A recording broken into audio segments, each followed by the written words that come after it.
Bapa yang baik, terima kasih buat hari yang indah. Kami mengucap syukur buat hari yang baru, berarti ada kesempatan yang baru bersama dengan Tuhan.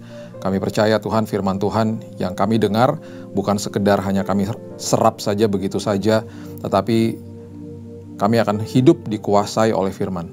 Kami percaya firman Tuhan datang dalam hidup kami bukan sia-sia, dan semua ini bukan suara atau isi hatiku Tuhan, tetapi betul-betul isi hatimu yang Tuhan berikan kepada kami semuanya.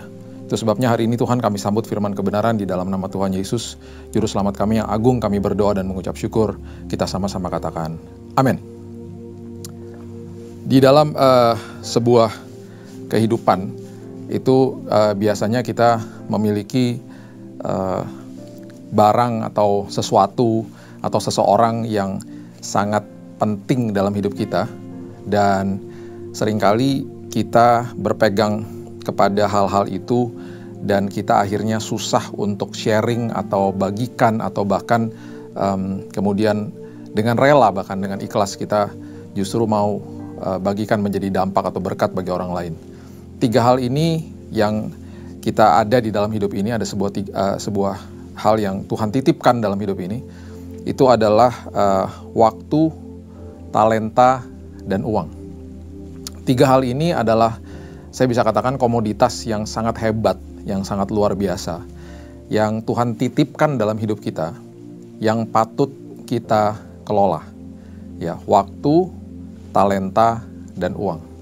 Seringkali kita berpikir bahwa semua itu punya kita, sehingga kita sulit untuk sharing atau bagikan kepada orang lain, karena kita betul-betul berpegang teguh kepada hal-hal ini.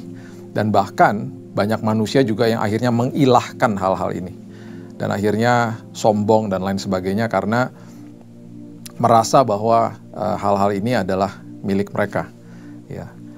Di dalam prinsip kerajaan di Mazmur 24 ayat yang pertama dikatakan, Mazmur Daud, Tuhanlah yang empunya bumi serta segala isinya, dan dunia serta yang diam di dalamnya. Ya, jadi Tuhan yang empunya bumi dengan segala isinya, termasuk juga dengan kita. Kita ini milik Tuhan, ya. Dan dunia serta yang diam di dalamnya. Jadi kita milik Tuhan, dan apapun yang ada melekat dengan kita pun milik Tuhan. Kita datang ke bumi ini, waktu kita dilahirkan kita tidak membawa apa-apa, bahkan tidak membawa sehelai baju pun tidak kita bawa.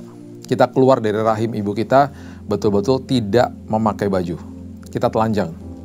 Dan bahkan kita dikenakan baju pada hari itu. Kita dipakai baju, diberikan baju, ya. Kita dibungkus, diberikan baju langsung pada hari itu. Nanti ketika hari kita berpulang ke rumah Bapa pun, tubuh ini akan dimandikan. Dan kembali lagi kita akan pergi, ketika dimandikan kita tidak memakai baju, dan di hari itu kita akan dipakaikan baju lagi. Jadi kita datang tidak bawa apa-apa, pulang pun tidak bawa apa-apa. Itu sebabnya firman Tuhan mengatakan bahwa kita ini bukan pemilik. Kita ini adalah pengelola apa yang Tuhan titipkan dalam hidup ini. Itu sebabnya waktu, talenta, dan uang itu adalah 3 hal besar yang sering kali dibahas di dalam firman Tuhan, yang merupakan perkara yang sangat indah sebenarnya, yang patut dikelola, dan kemudian seringkali nanti Roh Kudus akan bilang untuk sharing kepada yang lain. Ya, sharing kepada yang lain. Dan ketika kita lakukan itu, maka kita akan memberitahu dunia siapa Tuhan kita, dan prinsip kerajaan. Kemudian mereka bisa mengenal Yesus justru dari tindakan-tindakan seperti itu. Ya, jadi kalau kita mengerti dasar daripada prinsip kerajaan, bahwa kita ini pengelola, bahwa kita ini adalah manusia yang diminta sama Tuhan untuk mengelola hidup ini dengan sebaik-baiknya, kita akhirnya ngerti dan kita jadi dampak. Ya, ada 3 hal saya mau bagikan supaya kita mengerti apa yang patut kita lakukan hari lepas hari, karena hidup ini tidak panjang. Hidup di dunia ini maksud saya tidak panjang. Ya, coba kita buka sama-sama di Mazmur 90. Dimulai dari ayat yang ke-10 dan kemudian ayat yang ke-12. Mazmur 90 ayat yang ke-10. Masa hidup kami 70 tahun. Masa hidup kami 70 tahun. Dan jika kami kuat 80 tahun. Ya. Usia manusia ya rata-rata 70, 80, lebih daripada itu bonus. Ya. Dan kebanggaannya adalah kesukaran dan penderitaan sebab berlalunya buru-buru dan kami melayang lenyap. Dan kami melayang lenyap. Jadi sangat-sangat buru-buru gitu ya. Kalau kita hitung-hitung, makanya seringkali sepertinya baru tahun baru, kok tiba-tiba sudah mau akhir tahun lagi, dan seterusnya. Setiap tahun kita rasa seperti itu. Kok cepat ya waktu itu berlalu ya. Ayat 12. Ajarlah kami menghitung hari-hari kami sedemikian hingga kami beroleh hati yang bijaksana. Maksud ayat ini adalah menghitung hari-hari itu adalah kita menghargai hari-hari itu. Kita menghargai hari-hari di mana kita dititipkan dan diberikan sama Tuhan. Selagi tadi pagi kita bangun dan kemudian kita masih bisa bernafas, diberikan kesempatan kembali untuk menikmati hari ini. Itu maksudnya adalah kita harus mengerti, kita harus hitung-hitung hari-hari kita. Kita harus menghargai hari-hari kita. Jangan dilewati dengan hal-hal yang tidak berguna maksudnya. Karena waktunya tidak panjang, ya. Hingga kami beroleh hati yang bijaksana. Kalau kita hargai, kita akan akhirnya mengerti bahwa kita tidak bisa lalui hari-hari kita dengan sembarangan. Ya, akhirnya kita memiliki hati yang mulai bijaksana, ya, untuk mengelola apa yang dititipkan Tuhan di hari-hari ini, ya. Itu sebabnya setiap kali kita bangun pagi, mulailah hari dengan kebenaran firman. Ya, saya selalu katakan bahwa jangan bangun pagi cari HP kemudian buka sosial media. Ya, 3 tahun lalu saya mulai menulis renungan harian, Kingdom Daily Devotion. Dan saya masukkan ke YouTube channel saya, ada di kolom community. Di situ sudah 1000 lebih renungan harian. Ya, kalau Bapak Ibu buka HP pagi-pagi, carilah renungan harian dahulu. Ya, baca Alkitab, baca renungan harian, sapalah Tuhan. Mulai hari, landasi hari kita dengan kebenaran firman. Sehingga hari itu kita akan mengambil keputusan dengan benar. Ya, baik belum tentu benar. Benar pasti membawa kebaikan. Ya, jadi kita harus mengejar yang namanya kerajaan sorga dan kebenarannya. Bukan kebaikannya, kebenarannya. Itu sebabnya ketika kita landasi hidup kita dengan kebenaran di pagi hari, kita akan mengambil keputusannya benar sepanjang hari. Ada ratusan keputusan yang kita harus ambil dari pagi sampai nanti malam kita tidur lagi. Ya, jadi ketika kita landasi di pagi hari, kita bilang sama Tuhan, Tuhan, saya mau serahkan kekhawatiran aku hari ini. Walaupun saya belum merasakan kekhawatiran, saya mau serahkan dulu Tuhan. Saya mau tukar dengan damai sejahtera yang telah Engkau tinggalkan bagi aku. Kita memperkatakan 1 Petrus 5 ayat 7, kita tukar dengan Yohanes 14 ayat 27. Damai yang Tuhan sudah tinggalkan bagi kita. Kemudian mulai hari dan katakan lagi begini sama Tuhan, Tuhan, sepanjang hari ini aku akan diperhadapkan dengan berbagai-bagai keputusan. Tuhan, berikan aku hikmat, hikmat-Mu, kebenaran-Mu, sehingga aku mengambil keputusannya benar, sehingga langkah hidupku ditetapkan oleh Tuhan, dan masa depanku akhirnya berhasil karena semua keputusan yang aku ambil benar di dalam Tuhan. Ya, masa depan kita adalah rentetan dari semua keputusan yang telah kita ambil di masa lalu. Kita ada hari ini karena ada keputusan yang kita ambil di hari yang lalu. Ya. Di dalam kehidupan, hal yang pertama, dalam kehidupan ini, setiap kali kita bangun pagi yang tadi saya katakan, yuk kita mulai hargai hidup ini. Hargai hidup ini. Ya, treasure, hargai hidup ini. Ya, ini hidup yang sangat berharga soalnya. Ya, kita seperti Alkitab katakan tidak lama loh, kita hanya lewat saja di muka bumi ini. Hargai. Saya mendengar keluh kesah orang ya selama ini. Saya pun juga punya keluh kesah gitu ya. Contoh misalnya, ada sanak saudara kita yang dipanggil Tuhan pulang. Ya, karena di dalam Tuhan tidak ada kematian. Kematian tidak berkuasa atas anak-anak Tuhan. Kita meninggalkan dunia ini. Itu sebabnya kita meninggalkan dunia untuk pulang ke rumah Bapa. Kematian sudah dikalahkan sama Yesus. Jadi kita tidak bisa memakai istilah mati, ya, tetapi meninggalkan dunia ini. Satu hari kelak kita akan bertemu dengan mereka. Ada beberapa orang yang berhadapan dengan sebuah duka, dan mereka berhadapannya seolah-olah tanpa pengharapan. Itu sebabnya Alkitab mengatakan, janganlah engkau berduka seperti orang yang tidak punya pengharapan. Ya, karena orang-orang yang terlebih dahulu telah dipanggil Tuhan pulang itu, satu hari kelak kita akan bertemu kembali dengan mereka. Ya, jadi seringkali karena duka yang begitu dalam, mereka tidak menikmati hari-hari mereka. Ketika ada sebuah sakit hati yang kemudian tidak dikelola dengan benar, tidak mengambil keputusan untuk mengampuni, berubah jadi kepahitan, orang-orang seperti ini juga pun tidak menikmati hari-hari mereka. Jadi akhirnya banyak hari-hari dilewati dengan duka, dengan kesedihan yang sangat dalam. Akhirnya berujung kepada depresi dan stres. Saya tidak meremehkan yang namanya duka. Kita harus melewati hari-hari seperti itu dan itu sehat untuk kita mengeluarkan duka kita gitu ya. Kita menangis dan lain sebagainya. Itu normal. That's okay ya. Tetapi ada orang-orang yang berkepanjangan ya. Mereka seolah-olah sepertinya harapannya habis ya. Ingat, kita bisa malu loh nanti kalau kita sudah sampai di kekekalan bersama-sama dengan Yesus. Dan ketika kita look back, kita lihat ke hari-hari kita bisa malu sendiri loh. Dan kita bisa rasa rugi sendiri. Aduh, kenapa saya tidak memakai hari-hari saya saat itu dengan sebaik-baiknya. Kalau saya tahu apa yang saya akan alami sekarang, saya pasti akan tersenyum. Semua yang telah meninggalkan kita di dalam Tuhan sudah ada di pangkuan Bapa dan mereka sudah tersenyum. Mereka di tempat yang lebih baik. Itu sebabnya hargai hari-hari kita gitu ya. Lewati duka itu normal. Lewati hari-hari kita, hargai hari-hari kita, hitung hari-hari kita sedemikian rupa supaya kita enjoy hari lepas hari gitu ya. Saya ngalami duka, sampai hari ini saya masih meneteskan air mata kalau ingat papa saya yang meninggal 13 tahun yang lalu. Tapi apakah saya hidup larut di dalam kedukaan? Tidak. Saya menangis karena saya kangen sama dia. That's normal. Ya, it's okay. Saya punya pengharapan satu hari nanti saya akan berjumpa lagi dengan dia. Ya, jadi lewati hari-hari ini, hargai hari-hari kita. Ya, ingat di dalam satu minggu ada 168 jam, Bapak Ibu, 168 jam. Ya, kita semuanya sama 168 jam. Nah, menurut survei di kota-kota besar, ya, 50 jam itu dipakai untuk tidur. 50 jam dipakai untuk tidur. Rata-rata ya, lebih daripada itu berarti kita males, kita kurang dari itu berarti kita kurang tidur ya. Kemudian 15 jamnya lagi dipakai untuk makan. Makan itu berarti bukan 15 jam makan terus gitu dalam satu minggu, tapi termasuk dengan siap-siapnya, termasuk juga dengan hal-hal yang lain ya. Duduk, ngobrol-ngobrol gitu ya dengan teman misalnya, 15 jam itu untuk makan, ada di dining table lah istilahnya. 40 sampai 48 jam itu dipakai untuk kerja atau sekolah. Kerja atau sekolah ya atau kuliah ya. Itu dalam satu minggu ya. Kemudian 15 jamnya lagi dipakai untuk siap-siap. Mungkin yang wanita lebih lama, kalau saya karena nggak ada rambutnya jadi lebih cepat gitu ya. Siap-siap itu rata-rata satu minggu ya. Kemudian ada lagi 15 jam lagi itu ada di jalan. Satu minggu itu 15 jam itu kita ada di jalan.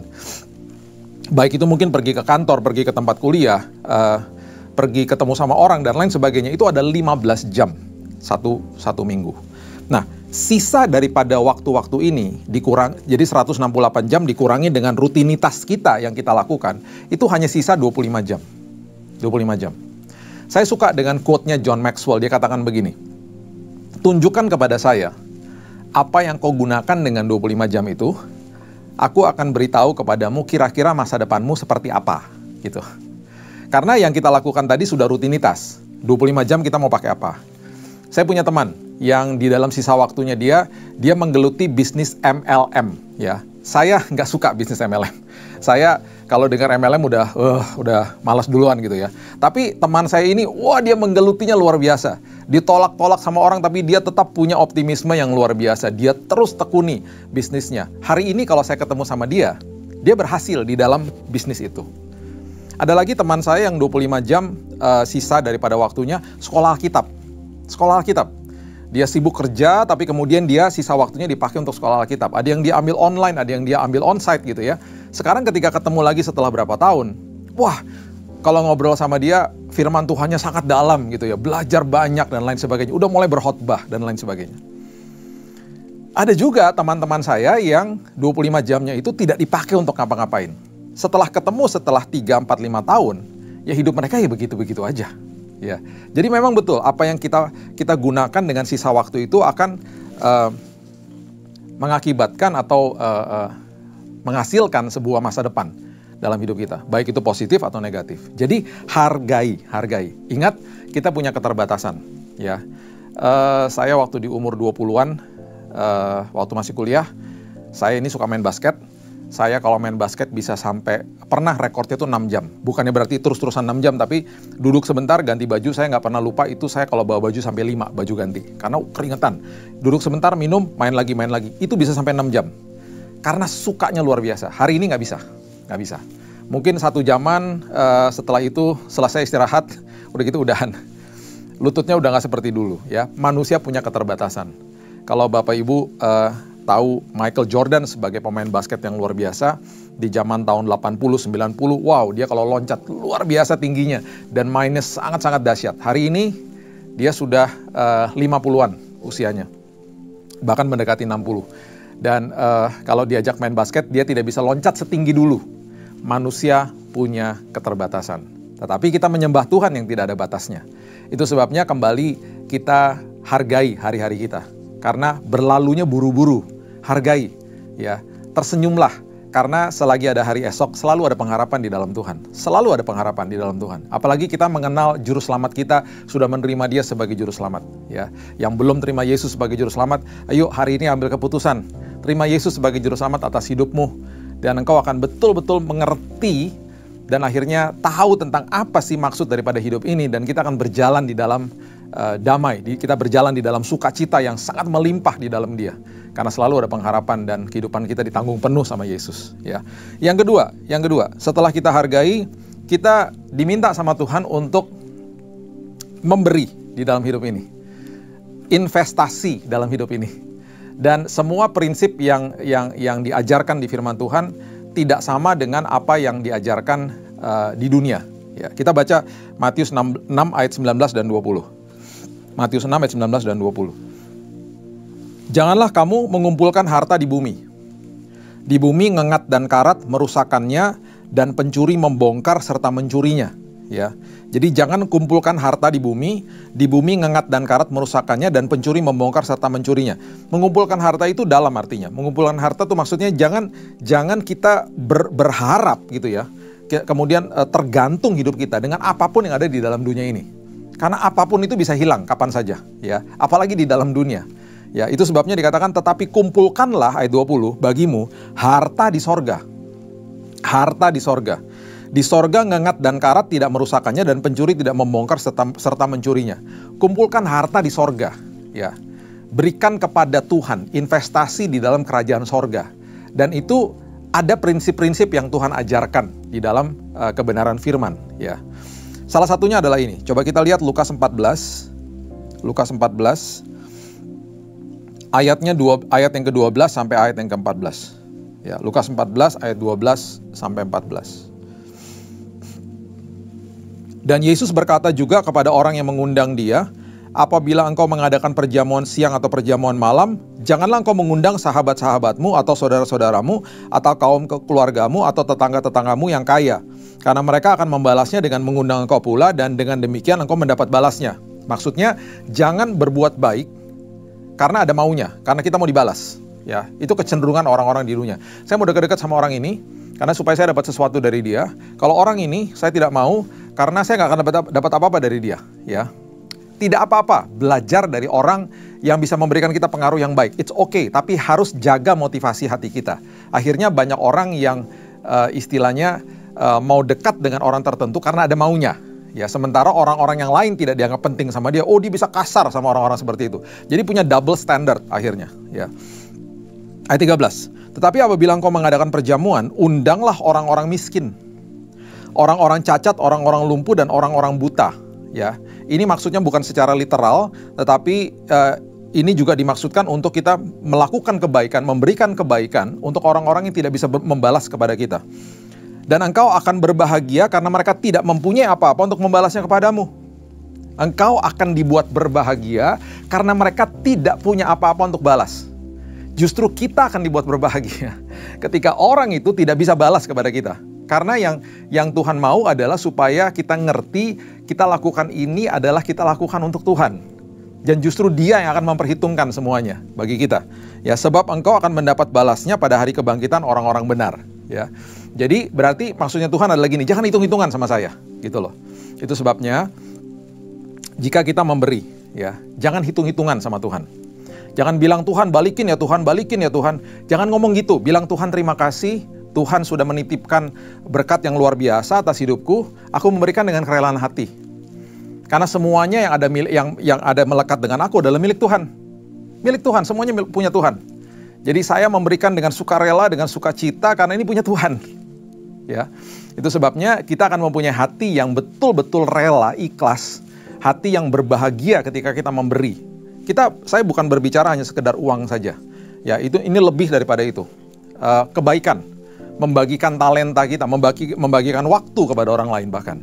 Ya, ada seorang mbak yang kerja di rumah saya, dan biasanya saya selalu tanya kepada mereka cita-cita mereka apa. Jadi satu hari dia datang ke rumah saya dan kemudian saya tanya sama dia. Dia waktu itu usianya 19 tahun. Ini beberapa tahun yang lalu. Mbak, mimpimu apa? Dia bengong ngeliatin saya. Saya nggak mimpi tadi malam, Pak. Saya bilang, bukan itu. Cita-citamu apa? Gitu. Terus dia baru akhirnya sadar, oh iya, cita-cita saya, Pak. Saya pengen banget selesai SMA, tapi saya nggak punya uang. Itu sebabnya saya merantau dan kerja di Jakarta. Mbak mau kalau saya sekolahkan SMA? Waduh, gimana caranya, Pak? Ambil paket C, saya bilang gitu. Nanti Mbak kerja sampai jam 2:30, jam 3, semua udah beres, rumah udah bersih. Saya panggilkan teman saya tukang ojek, nanti Mbak diantar ke sekolah. Kita cari sekolah yang dekat dengan sini. Oh mau Pak, gitu. Oke. Nanti uang sekolahnya dipotong dari gaji saya. Tidak. Selagi saya bisa, saya mau bagi sama Mbak, karena saya mau supaya akhirnya Mbak jangan kerja terus di sini. Mbak kejar cita-citanya Mbak. Jadi saya percaya Tuhan mempertemukan kita hari ini, karena Tuhan punya maksud yang indah dalam hidupnya Mbak. Sekolah akhirnya. Dan dia lulus SMA waktu dia kerja sama saya. Dia nggak bisa balas sama saya, tapi hati saya dibuat sangat-sangat berbahagia. Berbahagia itu lebih dari segala-galanya. Hati yang berbahagia itu lebih dari segala-galanya. Ya, satu hari tiba-tiba yang tadinya nggak bisa bahasa Inggris, bisa bahasa Inggris. Karena diajarin sama anak-anak saya. Jadi di rumah mulai praktis bahasa Inggris gitu ya. Kemudian akhirnya setelah selesai, saya tanya lagi sama dia, mau kuliah nggak? Dia bilang mau Pak. Akhirnya kita enroll dia di program D1 saat itu, dan kemudian D2. Saat ini dia adalah pemilik sebuah usaha yang cukup berhasil, dan saya bangga lihat dia. Dan itulah kehidupan ini. Tuhan mempertemukan kita dengan orang-orang yang tepat. Dan seringkali Tuhan katakan, saya pertemukan kamu dengan dia, atau dengan orang ini untuk kamu berbagi, karena saya mau kamu jadi bawa dampak dalam hidupnya dia. Dan itulah kehidupan, dan justru kita dibuat sangat berbahagia. Hal yang sangat sederhana misalnya, berapa banyak di antara kita yang menegur satpam ketika dia bukain pintu di mall? Apakah kita hanya nyelosor begitu aja? Apakah kita hanya lewat begitu saja? Dan saya suka perhatikan ya, banyak orang nggak pernah sapa seseorang yang bukain pintu. Itu hanya memerlukan 1-2 detik, kita cuma lihat matanya dan bilang terima kasih ya mas. Itu sudah sangat berharga bagi dia. Berapa banyak di antara kita yang keluar dari toilet dan kita bilang terima kasih sama penjaga toiletnya? Ya, nggak banyak, tidak banyak. Kita sedang melakukan sebuah ibadah padahal, yang sangat dahsyat. Dan kita sedang memberikan sebuah sapaan. Orang itu nggak bisa balas apa-apa sama kita. Coba kalau kita ketemu sama orang yang penting, orang yang terkenal misalnya, wah kita bisa sapa duluan, bahkan minta-minta foto sama dia. Ya. Itu yang Alkitab katakan, ya. Jangan mengundang orang-orang seperti itu maksudnya. Tidak salah, sekali lagi tidak salah. Tapi undanglah orang-orang yang buta, lumpuh dan lain sebagainya, karena mereka nggak bisa balas. Mereka nggak punya kemampuan untuk balas kepada kita. Ya. Jadi perhatikan dalam hari-hari kita, ya, kita akan berbahagia kalau kita mulai belajar untuk memberi, belajar untuk berbagi di dalam hidup ini. Ya. Salah satu pemberian yang juga merupakan prinsip kerajaan adalah di Markus 12. Coba kita lihat ayat 41 sampai 44. Markus 12 ayat 41 sampai 44. Pada suatu kali Yesus duduk menghadapi peti persembahan dan memperhatikan bagaimana orang banyak memasukkan uang ke dalam peti itu. Ya. Banyak orang kaya membeli jumlah yang besar. Ya, ini Markus menulis dengan sangat detail. Dia katakan banyak orang kaya memberi dengan jumlah yang besar, karena memang jumlah yang besar itu adalah takaran di dalam perspektif dunia. Yang kalau misalnya 100.000 dengan 10.000 ya besaran 100.000, bukan 10.000-nya gitu ya. Lalu datanglah seorang janda yang miskin dan ia memasukkan 2 peser, yaitu 1 duit. 2 peser yaitu 1 duit. Maka dipanggilnya murid-muridnya. Maka dipanggil juga kita hari ini untuk melihat event ini atau momen ini atau kisah peristiwa ini supaya kita belajar apa yang Yesus mau kita belajar hari ini. Dan berkata kepada mereka dan berkata kepada kita hari ini, aku berkata kepadamu sesungguhnya janda miskin ini memberi lebih banyak. Wow, dia memberi lebih banyak daripada semua orang yang memasukkan uang ke dalam peti persembahan. Dia memberi lebih banyak. Sebab mereka semua memberi dari kelimpahannya, tetapi janda ini memberi dari kekurangannya. Semuanya yang ada padanya yaitu seluruh nafkahnya. Di dalam prinsip kerajaan, Tuhan melihat bukan jumlahnya. Tuhan melihat sisanya. Ketika janda ini memberi dari kekurangannya dan bahkan 0 kekurangannya, habis semuanya misalnya. Itu justru pemberian yang terbesar. Dan itu justru akhirnya menjadi sesuatu yang sangat indah di mata Tuhan. Terbalik semuanya. Ya, tadi kita sudah belajar kalau di dunia kita baik-baikin orang supaya dapat sesuatu dari dia, kerajaan surga terbalik. Kita berbuat baik kepada orang yang tidak bisa membalas kepada kita, kita dibuat berbahagia. Karena kita akhirnya sadar bahwa kita melakukan itu untuk Tuhan, gitu ya. Kemudian ketika memberi juga gitu. Tuhan tidak melihat jumlahnya, Tuhan lihat sisanya. Itu sebabnya kalau kita bangun pagi dengan kondisi ada istilah begini, kalau bangun pagi kan nyawanya belum nyatu gitu. Pikirannya masih baru bangun gitu ya, makanya matanya masih sendu gitu ya, masih baru-baru bangun gitu ya. Tetapi di saat itu kita memanggil namanya dia. Dengan kondisi yang masih lemah pagi hari gitu ya, kita memanggil namanya dia. Kita bilang, Tuhan aku mau mulai hari ini dengan Tuhan gitu ya. Kita datang ke hadirat dia yang selalu hadir. Bahkan Alkitab mengatakan ketika aku bangun, engkau masih ada Tuhan. Engkau masih ada di situ. Kita menyapa dia, kita memulai hari kita dengan dia. Itu pemberian yang terbesar. Di malam hari kita pulang dari kerja, kondisi yang sudah capek, kita masih mesbah keluarga. Dengan kondisi yang udah ngantuk-ngantuk, kita masih berdoa. Kita masih bilang, Tuhan terima kasih buat hari yang indah ini. Tuhan aku mengucap syukur, aku diberikan kesehatan. Aku mengucap syukur, aku masih punya kerjaan Tuhan. Aku mengucap syukur walaupun aku capek, aku punya kesempatan, aku masih bisa doa Tuhan. Itu adalah pemberian yang luar biasa. Karena sisanya udah gak ada, sisa tenaga udah gak ada. Ya. Jadi bukan berbicara soal uang saja. Tapi berbicara tentang waktu kita, kemudian talenta kita. Udah capek-capek kita ngajarin teman kita tentang keahlian kita misalnya. Dan kemudian kita katakan, udah gak usah bayar deh. Ini buat kamu aja semuanya. Aku mau bagi ilmu aku buat kamu gitu ya. Misalnya gitu ya. Saya tidak salahkan, kembali lagi saya tidak salahkan orang-orang yang membuat les ini, les itu dan ngajarin keahlian dia dan kemudian mendapatkan penghasilan dari situ. That's okay. Ya, that's okay. Tapi sesekali Roh Kudus akan menggerakkan hati kita untuk membagikan juga talenta kita kepada orang lain dan tidak hitung-hitungan. Ya. Dan justru hal-hal seperti itu adalah pemberian yang terbesar. Jadi jangan memberi kepada Tuhan sebagai umpan. Tuhan balikin ya, jangan seperti itu. Kita memberikan dengan kerelaan hati kita, dan itulah adalah sebuah investasi di dalam kerajaan sorga yang sangat indah di mata Tuhan. Yang ketiga, Alkitab berbicara tentang pengelolaan, ya, managing, pengelolaan. Ya, Kejadian 2 ayat yang kelima mengatakan begini, belum ada semak apapun di bumi,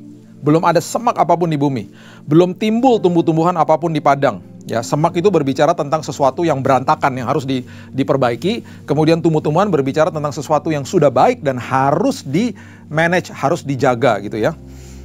Sebab Tuhan Allah belum menurunkan hujan ke bumi. Ya, belum menurunkan hujan. Kenapa? Karena belum ada orang untuk mengusahakan tanah itu. Ini sebuah prinsip di dalam proses kreasi. Manusia pertama kali tidak pernah diberikan gereja.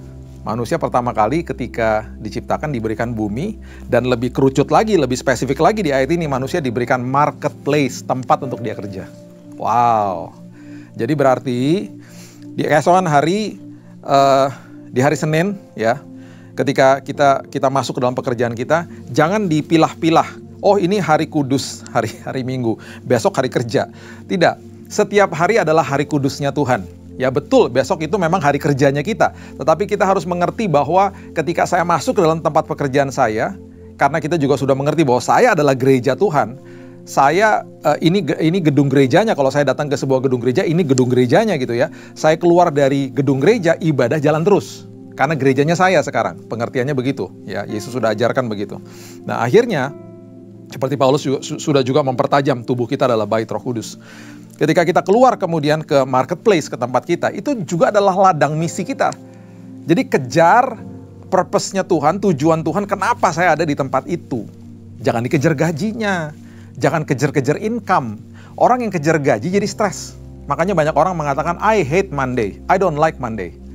Tapi ketika kita mengejar purpose-nya Tuhan, tujuan Tuhan di dalam hidup kita, kita akan katakan, I love Monday.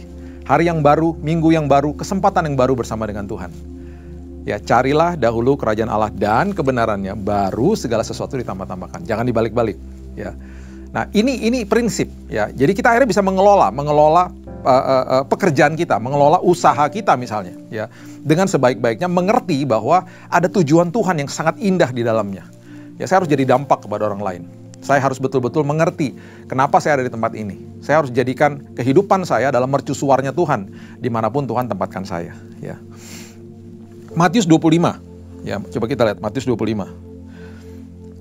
Ada 3 orang yang dititipkan sama Tuhan sebuah talenta. Ya. Matius 25 ayat 21. Maka kata tuannya itu kepadanya, baik sekali perbuatanmu itu, hai hambaku yang baik dan setia. Karena ada yang diberikan talenta 5, 2, dan 1. Ya, kalau kita nanti baca di awalnya, dititipkan 5, 2, dan 1. Nah, yang 5 jadi 10, yang 2 jadi 4, digandakan sama mereka karena dikelola dengan baik, yang 1 nggak diapa-apakan. Mungkin dia kecewa, kenapa cuma 1? Ya, kenapa nggak seperti yang lain-lainnya? Dia nggak mau kelola akhirnya. Jadi ketika tuannya kembali, dia katakan, baik sekali perbuatanmu itu, hai hambaku yang, ini luar biasa perkataan ini, yang baik dan setia. Orang yang belajar ngelola, firman Tuhan katakan kita disebut orang yang baik dan setia. Engkau telah setia dalam perkara kecil, aku akan memberikan kepadamu tanggung jawab dalam perkara besar. Wow. Masuklah dan turutlah dalam kebahagiaan Tuhanmu. Kamu akan enjoy berjalan dengan saya, dengan Tuhan. Masuklah dalam kebahagiaan Tuhanmu, itu maksudnya kebahagiaannya Tuhan. Ya. Karena engkau mengelola hidupmu dengan benar, mengelola pekerjaanmu dengan benar, mengelola keluargamu dengan benar, mengerti prioritas dalam hidup ini. Ingat, sebagai orang tua kita wajib hadir bagi anak-anak kita. Bukan uangnya yang hadir, kitanya harus hadir. Hadir bagi mereka. Ya, hadir bagi keluarga kita. Waktu berarti. Itu nomor 1 loh. Ya, itu prioritas, bukan yang lain. Keluarga kita nomor 1. Ya. Maka jawab tuannya itu, ayat 26.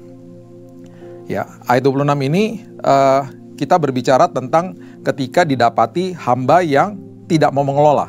Yang 1 ini yang dapat talenta 1 tidak mau mengelola. Lihat perkataan ini. Ini sangat berbeda sekali. Jawab tuannya itu, hai kamu hamba yang jahat dan malas. Yang tadi dikelola 5 jadi 10, 2 jadi 4 itu baik dan setia. Yang 1 ketika tidak diapa-apakan dikatakan dengan kata yang sangat keras, hamba yang jahat dan malas. Jahat dan malas. Jadi kamu sudah tahu bahwa aku menuai di tempat di mana aku tidak menabur dan memungut dari tempat di mana aku tidak menanam. Ayat 27. Karena itu sudahlah seharusnya uangku kau berikan kepada orang yang menjalankan uang, supaya sekembaliku aku menerimanya serta dengan bunganya. Maksudnya kalau kamu nggak bisa kelola, udah nanti Tuhan bahkan bisa mengambil apapun tadinya harusnya menjadi tanggung jawab untuk orang lain kelola akhirnya. Karena kita nggak mau kelola hal yang kecil misalnya, kita nggak mau setia sama hal yang kecil. Ya, akhirnya dikatakan sebab itu ambillah talenta itu daripadanya, berikan kepada orang yang mempunyai 10 talenta itu. Karena setiap orang yang mempunyai kepadanya akan diberi sehingga ia berkelimpahan, tetapi siapa yang tidak mempunyai apapun juga yang ada padanya akan diambil daripadanya. Tuhan sangat keras dengan hal pengelolaan. Karena di dalam muka bumi ini semuanya terjadi atas pengelolaan kehidupan orang-orang percaya. Kalau kita nggak bisa mengelola yang kecil, ya Tuhan akan kasih sama orang lain untuk mengelola hal itu. Karena Tuhan berpartneran dengan manusia untuk mengelola bumi ini. Itu sudah menjadi amanat agungnya Tuhan dari Kejadian 1 ayat 26. Aku ciptakan engkau segambar dan serupa seperti aku, supaya engkau bisa berkuasa atas apa? Atas bumi ini, atas kehidupan ini. Dia minta kita mengelola bumi ini. Ya, itu sebabnya dia katakan yang sangat keras kata-katanya loh. Jahat, malas dan jahat. Ya, jadi kelolalah hidup ini sebaik-baiknya. Sebagai anak Tuhan, kita harus mengelola keluarga kita. Kemudian kelola pekerjaan kita, pelayanan kita, semua aspek dalam hidup kita. Minta hikmat daripada Tuhan. Nah, ketika kita sudah melakukan ini semuanya, kita sudah menghargai, kita sudah belajar investasi dalam kerajaan sorga, kita belajar untuk mengelola hidup ini dengan sebaik-baiknya. Di akhir daripada ini semuanya kita akan enjoy, kita akan betul-betul menikmati hidup ini. Saya tutup dengan ayat ini. Pengkhotbah 5 ayat 18-19 mengatakan begini. Lihatlah, yang kuanggap baik dan tepat ialah kalau orang makan minum dan bersenang-senang dalam segala usaha yang dilakukan dengan jerih payah di bawah matahari selama hidup yang pendek yang dikaruniakan Allah kepadanya, sebab itulah bahagianya. Wow. Setiap orang yang dikaruniai Allah kekayaan dan harta benda dan kuasa untuk menikmatinya, untuk menerima bahagianya, dan untuk bersuka cita dalam jerih payahnya, itu pun karunia daripada Allah. Ya, bersuka cita itu adalah karunia. Jadi orang yang dikatakan orang yang dikarunia Allah kekayaan dan harta benda dan kuasa untuk menikmatinya adalah orang yang akhirnya mengerti harta benda ini punya siapa. Harus saya apakan gitu loh. Ini punya Tuhan, saya harus belajar kelola, saya harus belajar hargai, saya harus belajar investasi dalam kerajaan sorga. Ya. Untuk menerima bahagianya dan untuk bersuka cita dalam jerih payahnya, juga itu pun karunia Allah. Sukacita adalah karunia daripada Tuhan. Kita nggak bisa dengan kekuatan sendiri kita switch on dan off sukacita. Itu pemberian Tuhan. Ketika kita belajar untuk menghargai hidup ini, belajar untuk memberi, belajar untuk mengelola, hari ini kita akan enjoy, menikmati perjalanan hidup kita dengan Tuhan. Saya percaya firman ini akan menguatkan Bapak Ibu sekalian untuk menjalankan hidup ini hari lepas hari. Dan ingat, usia kita di bumi ini tidak panjang, ya. Tujuan kita adalah nanti bersama-sama dengan Kristus di dalam kekekalan. Itu sebabnya selagi kita masih diberikan nafas kehidupan, kelolalah hidup ini dengan sebaik-baiknya. Jadilah dampak dan berkat bagi banyak orang selama kita bernafas. Mari kita berdoa. Bapak, terima kasih, mengucap syukur buat hari yang indah ini. Aku berterima kasih buat firman Tuhan yang menguatkan hidup kami. Dan kami percaya hari ini kami akan betul-betul menikmati perjalanan hidup kami dengan Tuhan. Karena kami belajar setiap hari Tuhan, untuk menghargai hidup kami yang pendek ini di dalam dunia ini. Untuk belajar memberi, tidak hitung-hitungan sama Tuhan. Bahkan kami belajar mengelola hidup kami dengan sebaik-baiknya. Itu sebabnya Tuhan, kami percaya sebagai hamba yang baik dan setia, kami memberikan yang terbaik juga dalam hidup kami untuk Tuhan. Karena terlebih dahulu Tuhan sudah memberikan yang terbaik bagi hidup kami. Terima kasih Tuhan untuk kasih karunia Tuhan. Terima kasih buat hari yang indah dan masa depan yang indah yang Tuhan sudah siapkan bagi kami. Meteraikan firman ini karena kami juga sudah dimeteraikan oleh Roh Kudus. Di dalam nama Tuhan Yesus kami berdoa dan mengucap syukur. Kita sama-sama katakan amin. Tuhan memberkati.